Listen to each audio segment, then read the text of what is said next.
histórico. Sí, todo era... Ir a Chapultepec era ir como quizá ir a la Marquesa. O sea, era lejos, no era así como... Si era vámonos de día de campo a Chapultepec. Exactamente, ahí sí aplicaba el vámonos de día de campo. Y bueno, no se diga Tlalpan, San Ángel, Tacubaya, eran pueblos de afuera de la Ciudad de México, a los que valía la pena irte de fin de semana, imagínate. Ahora, yo quería hablar del segundo conde de Revillagigedo porque realmente vemos una ciudad que poco cambia durante muchos siglos. Era una ciudad muy sucia. O sea, verdaderamente, yo no sé si te ha tocado ir al aeropuerto un día de la semana en la mañana que huele muy feo. Claro. Parece que vienen todos los vientos de donde están los tiraderos de basura y todo eso. Sí. Bueno, la Ciudad de México era pestilente. Lo que pasa es que ya no pensamos en ella así. Era muy pestilente. Lo estamos logrando de nuevo. Sí, estamos recuperando para la memoria histórica.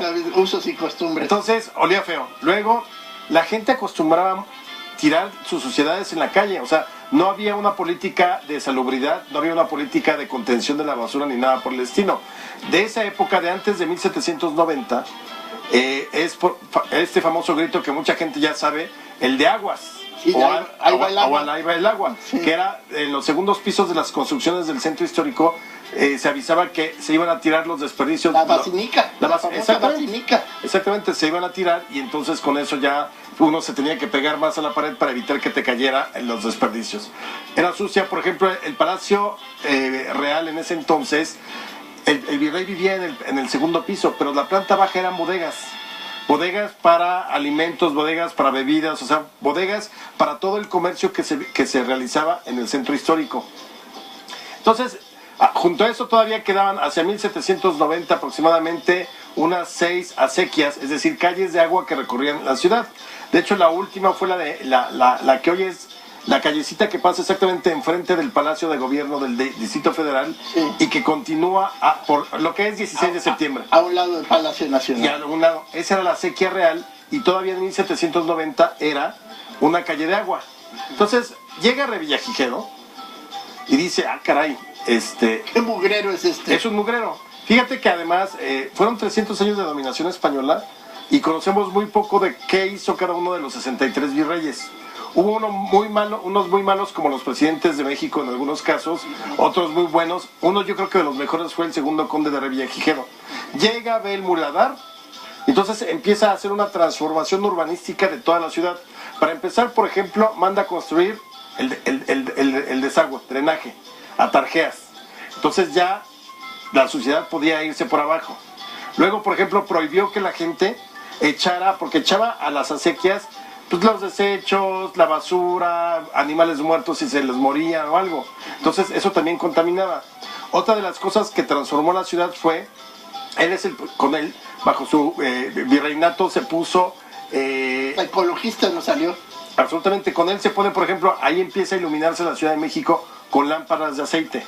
Entonces se expide una orden donde cada individuo en su casa debía poner un farolito y prenderlo en las noches. Entonces se empezó a iluminar una ciudad que prácticamente vivía en las tinieblas.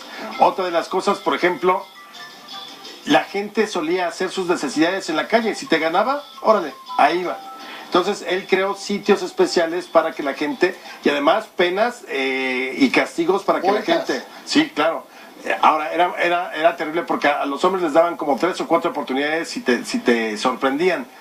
Pero a la mujer prácticamente desde el primero era cárcel 3 días y además te colgaban de los pulgares como 24 horas. Una cosa terrible. Pero eso fue evitando que la gente siguiera haciéndose en la vía pública. También fue el que puso en las escuelas baños públicos. O más bien baños para los estudiantes porque igual...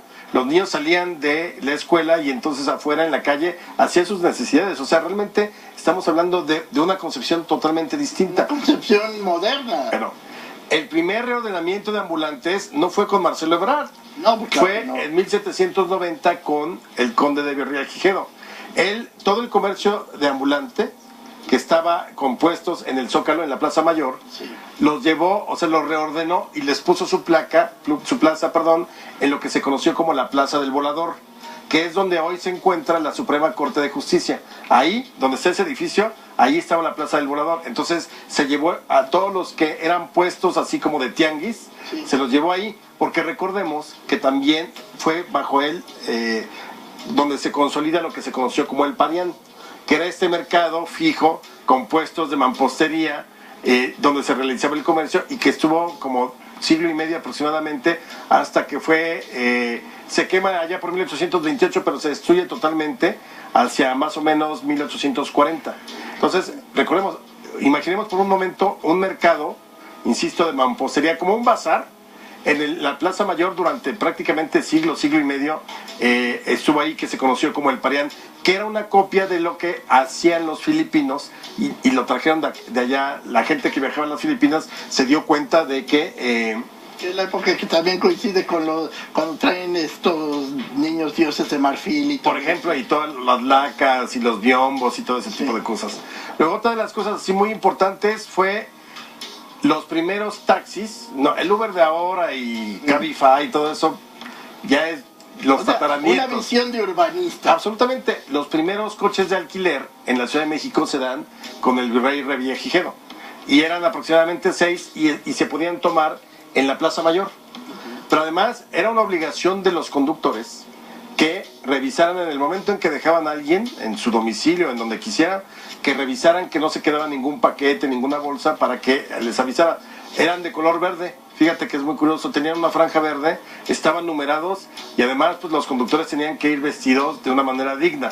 Previo a los cocodrilos. Exactamente, sí, no, bueno, eran 6 apenas y empezaron a tener otra vez mucho vigor.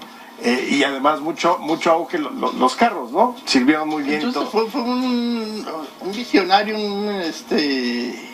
pues urbanista, ecologista. Claro, bueno, limpia la ciudad, pone basureros, hay un servicio ya de limpia, además también con él se va a dar no solamente este reordenamiento, sino se va a limpiar, por ejemplo, todo lo que va a ser el Palacio Virreinal, se va a limpiar, se van a desaparecer las bodegas que estaban ahí para ya que sea completamente el palacio absolutamente del virrey.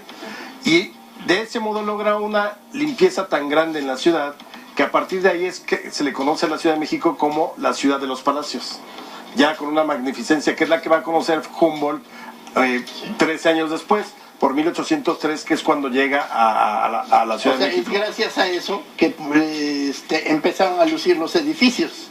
Empezaron a lucir y además, ¿sabes qué? Se fue el aroma pestilente. El paseo de Bucareli, que era el principal paseo antes de que se construyera o se trazara el del Reforma, también olía muy feo por lo mismo, pero finalmente con las atarjeas empezaron a oírse los malos olores y poder sacar toda la inmundicia. Insisto, él fue en 1790 quien decidió cerrar la última calle de agua, que se conoció como la Sequía Real. Todavía ahí puedes ver cómo hay una construcción que hizo el gobierno, me parece que López Portillo, junto al palacio, donde hay algunos puentes para demostrar cómo era la Sequía Real.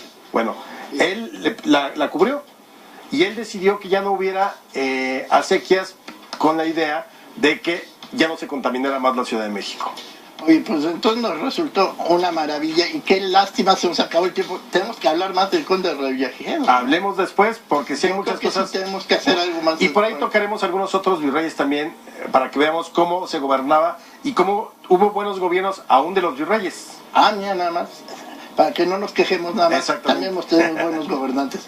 Bueno, pues muchas gracias, doctor Alejandro. Al contrario. Y bueno, pues nos vamos hasta el otro lado del estudio con Steffi, que algo nos tiene que decir.